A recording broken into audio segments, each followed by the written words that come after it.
Good evening, Quinnipiac, and welcome to the Q30 Nightcast. I'm Nick Frias. And I'm Kristen Campeta. 2 weeks ago, Quinnipiac was coated under nearly 3 feet of snow. Students on campus were out enjoying the winter blast, and Q30's Elijah Westbrook shows us a little snow didn't stop anyone from having a good time. This was the scene here at Quinnipiac on Friday after Blizzard Nemo trucked its way through New England. 34 inches of snow has been reported to have fallen in Hamden with wind gusts of up to 65 miles per hour. The expected storm was so big that Quinnipiac decided to cancel classes. But of course, that did not stop students here on campus from enjoying themselves in this winter wonderland. Today I slept like a bear. I ate a buttload of French toast. And then I created an army of snowmen to take over the world. I woke up at 12, it was just really nice. Just wanted to get breakfast, just stepped outside and it was, all snowy and insane. And it's pretty cold, but it's nice. Students went sledding, hiking through snow, and of course falling through some parts that were taller than some people. It seems as though no one was expecting this amount of snow to hit campus. The storm was so big that it has been described by some as similar to Hurricane Sandy. Well, as you can see, the snow has created a lot of inconveniences for many drivers and people who are traveling and commuting. But there are some who decide to take this day to hang out with friends and family.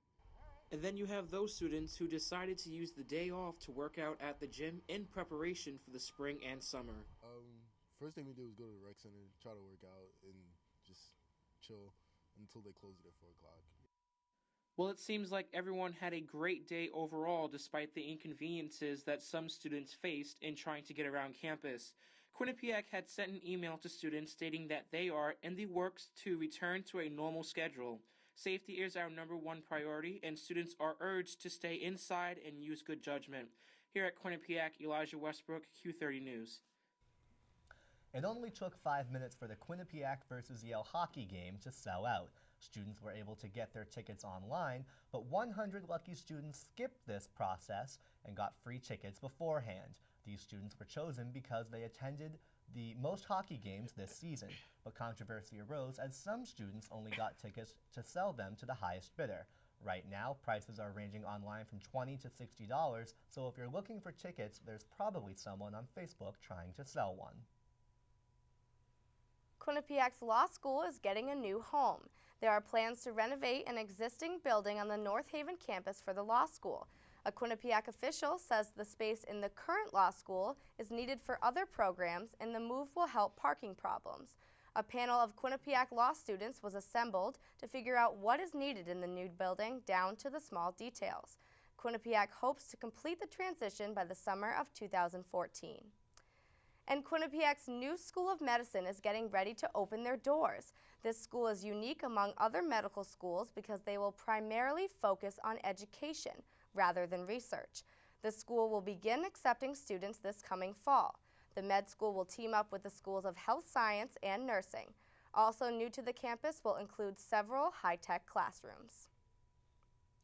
Coming up on the news, recruitment takes over campus. Q30's Natasha Figueroa shows us how it all went down. And a student is in some hot water. What landed him behind bars next. Plus, Spirit Week is underway. What events you won't want to miss out on. These stories and more are on the way. You're watching Q30 News. We'll be right back.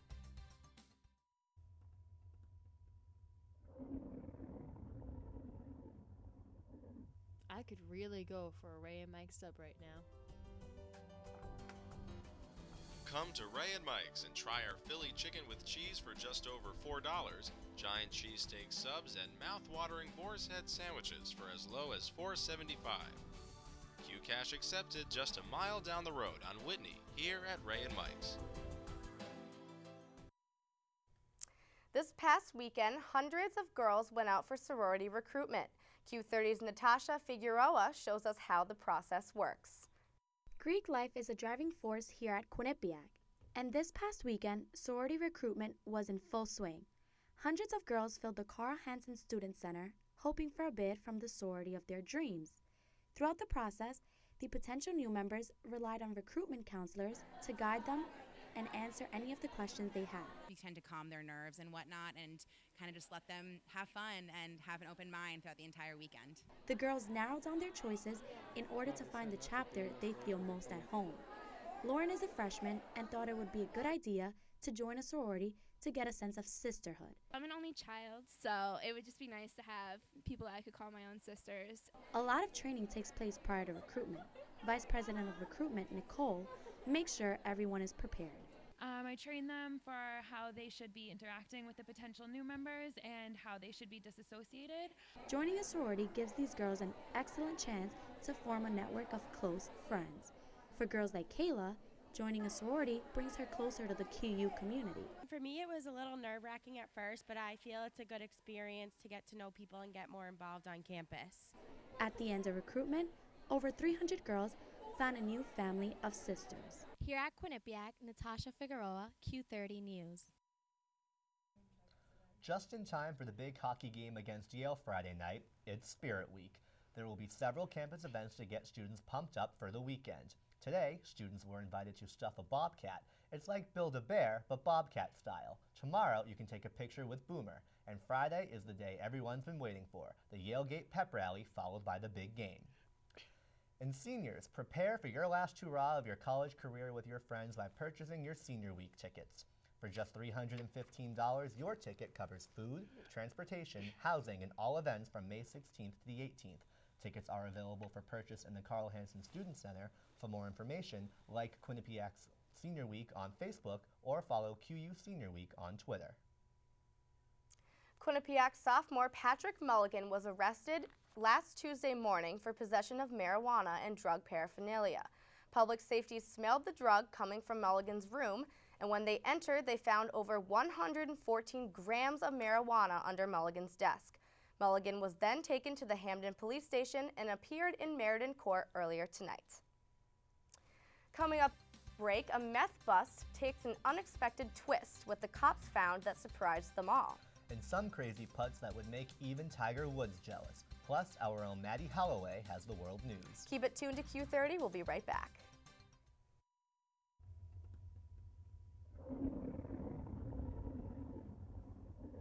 I could really go for a Ray and Mike sub right now.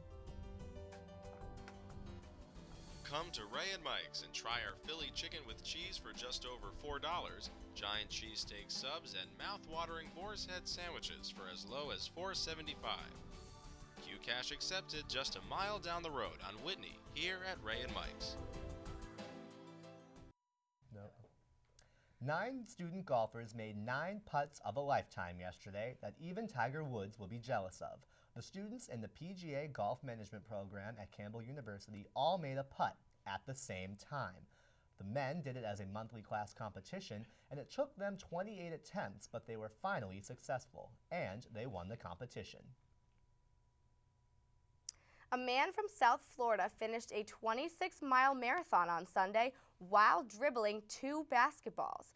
Darren Weissman, who is known as Dr. Dribble, finished the marathon in a little over 4.5 hours and dribbled 2 basketballs the entire time.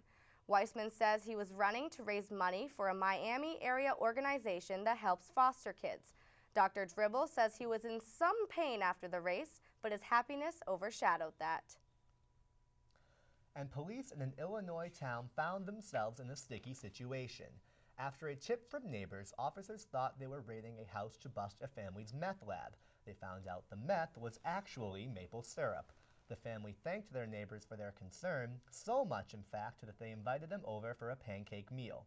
The police officers were also sent home with some maple syrup of their own.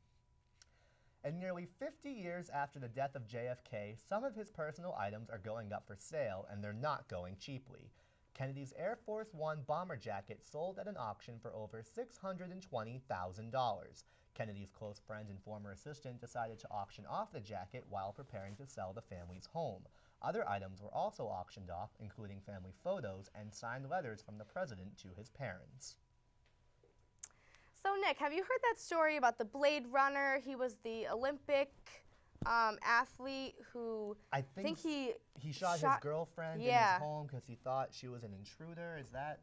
Yeah, now he's claiming that he shot her because he thought that she was an intruder. But I don't So- know. That seems a little. It seems like he must claim that he didn't know she was in the house. Yeah. But I don't know. But hopefully Maddie has a little more about that story. Maddie. Maddie with your World News. The funeral of model and law school graduate Reeva Steenkamp, who was killed by her boyfriend Oscar Pistorius, was held in South Africa Tuesday. The district court judge ruled that Pistorius would be prosecuted for premeditated murder. Family and friends of Steenkamp spoke of their immense loss. Adam Steenkamp, Reeva's brother, said there's a space missing inside all the people that she knew. While prosecutors and defense lawyers believe that Pistorius shot Steenkamp, the track star denied doing it intentionally. He said in a statement, "I fail to understand how I could be charged with murder, let alone premeditated murder, because I had no intention to kill my girlfriend." And masked robbers stole $50 million worth of diamonds in a burglary at an airport in Brussels, Belgium. Detectives are investigating whether this was an inside job. An airport spokesman said it took the 8 thieves just 3 minutes to steal the diamonds from the cargo hold of the plane. Authorities say they were heavily armed, but no shots were fired. Officials say it was a very precise, almost military organized robbery. And according to the United Nations, more than 60,000 people have been killed in Syria since uprisings began in the country almost 2 years ago. The average number of deaths per month is just over 2,700. A U.S. official at the Syria Humanitarian Forum announced that the U.S. will give nearly $400 million to help the victims of the uprising in Syria. The money will help train medics and treat thousands of victims of the Syrian civil war. And back to the front desk, that's it for World News. Thank you, Maddie. So it seems like weather just isn't on our side now. No, it definitely is not. You know, we had Groundhog's Day, and that groundhog said spring was coming sooner, but we instead got Blizzard Nemo. Yep, and it's still freezing cold. The wind chill makes it 10 times worse. Yep. I feel like, there's ice all over the ground. I and know. I'm slipping and sliding when I go into my classes. I feel like the snow is going to last until May. That's honestly how it feels. I sincerely hope not. Hopefully Foley's forecast can tell us if there's going to be sun anytime soon. Get Foley's forecast. Nice. Good evening, Bobcats. I'm Danielle Foley bringing you this week's weather. You're going to have to stay tuned because I'll let you know what you have to look out for the rest of the week.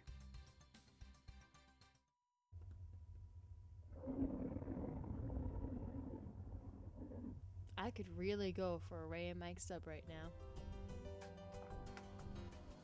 Come to Ray and Mike's and try our Philly chicken with cheese for just over $4, giant cheesesteak subs, and mouth-watering boar's head sandwiches for as low as $4.75.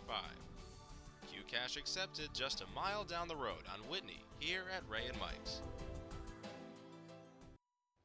It's really cold out there tonight, right? Oh, so cold. But anyways, let's take a look at these temps around Connecticut. Waterbury coming in at 26, New Haven at 32, Meriden 29. So you have like mid-20s to, early 30s. Is that weird to say like that? Okay, so now let's look at our national temps. As you can see, it's kind of cold across the United States of America as well. 49 in San Francisco, 52 in Los Angeles, and look at this one, Saskatoon coming in at number 1. 33 in New York, 39 in Washington, and Miami is just, heating up down there with the 79, so lucky them. And as you can see, we don't have anything in our area right now, but this pressure system will be approaching us slowly but shortly. So you have some time, but by Saturday, you are going to be seeing some flurries and rain and maybe a dance like this.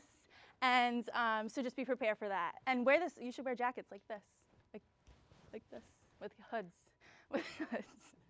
So it's 20 degrees tonight on our lovely Mount Carmel campus, partly cloudy, and those winds are whipping at 17 miles per hour. So that's when you need that hood.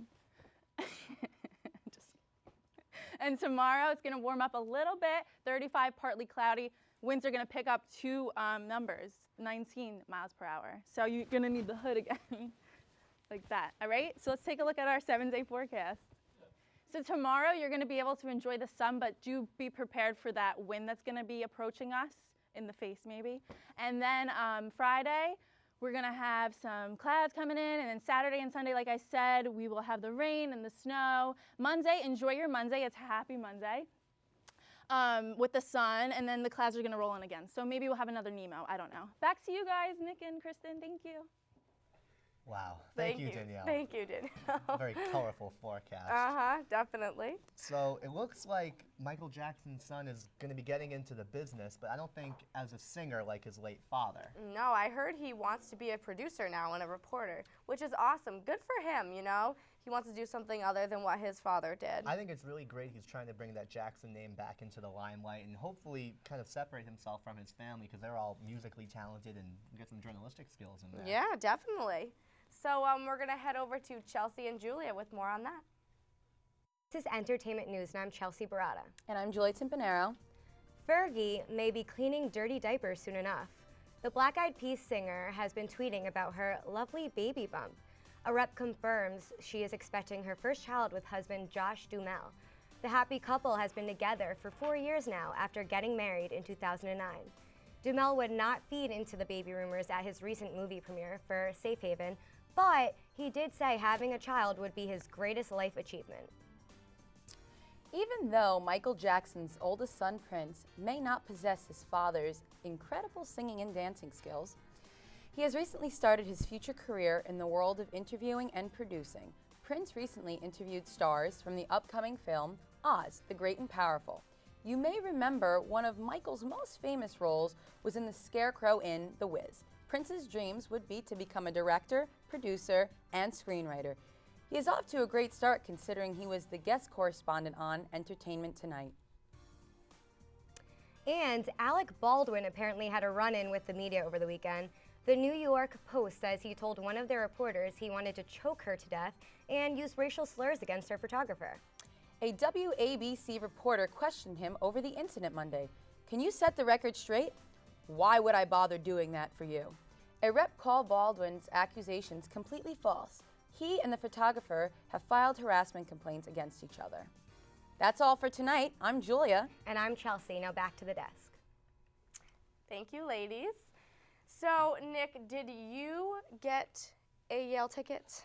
This will be the first time in 4 years that I will not be at the Quinnipiac Yale home ice hockey game, and I'm actually really upset. I am too. I have never gotten a Yale ticket. In 3 years, I have not gotten a ticket. The whole system of getting your ticket is really flawed. It's all online. The server always crashes. QU needs to do something new in the future. I couldn't even get on the system to begin with. I mean, I think they need to figure out a new way to get tickets for Yale. That's how bad it is. But hopefully Nikki DeRico can tell us more, something a little bit better in the world of sports. Men's hockey is #1, women's basketball is dominating the court, and one member of the men's basketball team has made the 1,000-point club. Stick around because sports is on next. Could you go? I could really go for a Ray and Mike sub right now. Come to Ray and Mike's and try our Philly chicken with cheese for just over $4, giant cheesesteak subs, and mouth-watering boar's head sandwiches for as low as $4.75. Cash accepted just a mile down the road on Whitney, here at Ray and Mike's. Good evening, Quinnipiac. It's an especially great time to be a Bobcat as our sports teams have been on fire. The men's basketball team cruised by St. Francis University on Saturday, 71-55, winning 4 straight games. Ike Azotam turns in 17 points to become Quinnipiac's 26,000-point scorer. Azotam is the 10th player at QU to accomplish this feat in Division I. Sophomore Evan Conti had a stellar second half with 10 points and 5 assists. Men's basketball heads to Sacred Heart this Thursday, followed by their senior night at home against Bryant Saturday afternoon. And junior forward Brittany McQuain of the women's basketball team has been named the Northeast Conference Player of the Week. McQuain guided the Bobcats to 2 straight victories over NEC opponents St. Francis University and Robert Morris, scoring double figures in each game and earning her 5th 20-point game of the season against Robert Morris. Men's hockey goalie Eric Hartzell broke Quinnipiac's single-season record with his 22nd victory of the season to lead the nationally ranked #1 Bobcats to a 2-1 ECAC hockey win against Clarkson Saturday night. The Bobcats clinched their ECAC hockey regular season championship on Friday and were presented with the Cleary Cup following their win against Clarkson. The TD Sports Center will be roaring this Friday night when the Bobcats face Yale in the 11th annual Heroes Hat game on Friday. Student ticket sales sold out within seconds online, but the game can be viewed online on NBC Sports. Hope to see you there. I'm Nikki Dorico, and that's all for sports. Back to the desk. Thank you, Nikki. That'll do it for Q30 News tonight. If you would like to get involved in Q30 News, please visit our website at www.q30.org and visit our Facebook and Twitter pages. Thanks for tuning in, and we'll see you next week with the latest in local and Quinnipiac news. Good night.